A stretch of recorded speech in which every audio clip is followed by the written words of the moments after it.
Здесь проходят занятия для подготовительных к школе групп. По подгруппам проводятся занятия. Первую половину дня, в инварианте они у нас стоят.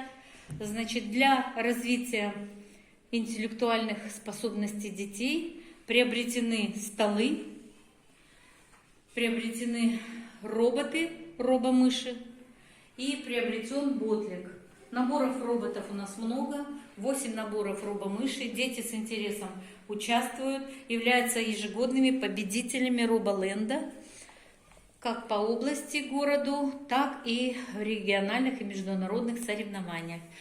Для алгоритмики еще роботов куплена одна алгоритмика и мышонка, развивающие игры, и куплен большой лего-конструктор Lego Education для развития умственных способностей детей.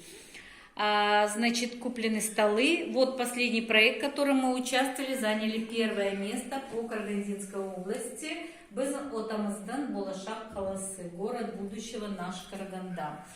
Значит, также в этом кабинете располагается интерактивное оборудование, интерактивная доска. Приобретен в том году новый ноутбук, имеется принтер для распечатки, то есть полностью компьютер оборудован. Кроме стационарной доски имеются еще переносные стенды и экраны. Ноутбуки хранятся в сейфе. 12 ноутбуков по подгруппам, занятий как раз достаточно для детей. Что